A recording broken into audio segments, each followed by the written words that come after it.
deporte que cresce enormemente no último ano, não? Que me não que botar, por exemplo, o World Pickleball Association e botar a International Pickleball Federation.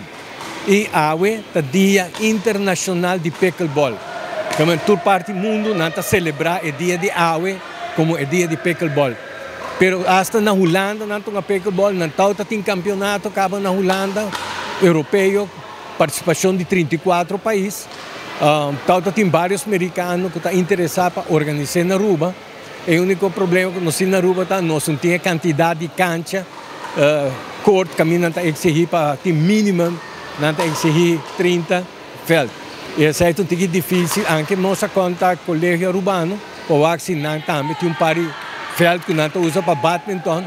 O feld é mesmo feld de badminton, o strip não cambia, a linha não cambia. Mas tem mesmo tamanho, que é 22 com 18 pia, e tem mesmo, tu gosta mesmo coisa de badminton. E a altura de net também está 1 metro com 8 centímetros, que praticamente o deporte, você compara agora com tênis. Você badminton, é feld de badminton, mas você um gele, mas é tênis. Ora bota surf também, bota surf, mas não é tênis, cruzar. A única diferença está de caso que a bala está bem, bota surf, ora a bala vai, é tipo pica, e ora bem back tem bola pica biama. Bono mar volley de dois tem. E bono mar volley de parte de lante, puta banda de net, que nós chama na inglês nós temos kitchen, cozinha. E bala bem dentro, botinho com lague pica, então passele. Aqui na hora que nós temos 10 times de gente Homer, calcular agora que também tem, se está 10 times, também tem mais ou menos 20 wega, então tem 5 times de damas, que estão mais ou menos 10 wega. Então nós estamos até 15, ou normalmente nós estamos até 11, mas agora nós estamos até 15 para o campeonato aqui.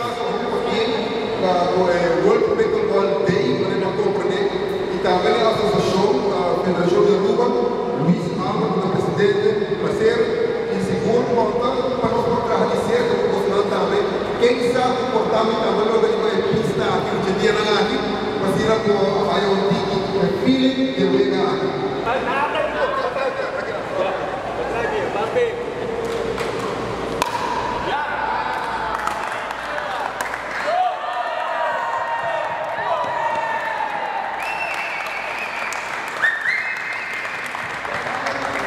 Agradeço imenso por sua presença, Awe.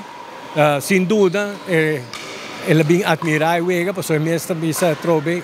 É um atleta, me conhece do mundo do deporte, como presidente, entre outros, de softball. E não sei de logo para o mundo do deporte, mas me estou contente que ela vem, ela mostra os caras e também gosta do deporte. Vamos esperar por estar também em curso de dia, por aparecer que vai também dar pouco bala. Tota awe, nós acabamos de noite, tudo é que nós acabamos de noite com tudo. Pero se alguém quer vir aqui, não pode vir aqui, não está welcome para vir aqui visita dentro da tribuna. Nós temos suficiente espaço. Tribuna aqui dentro carga 1000 gente, que man, ainda querem nós chegar na Xing.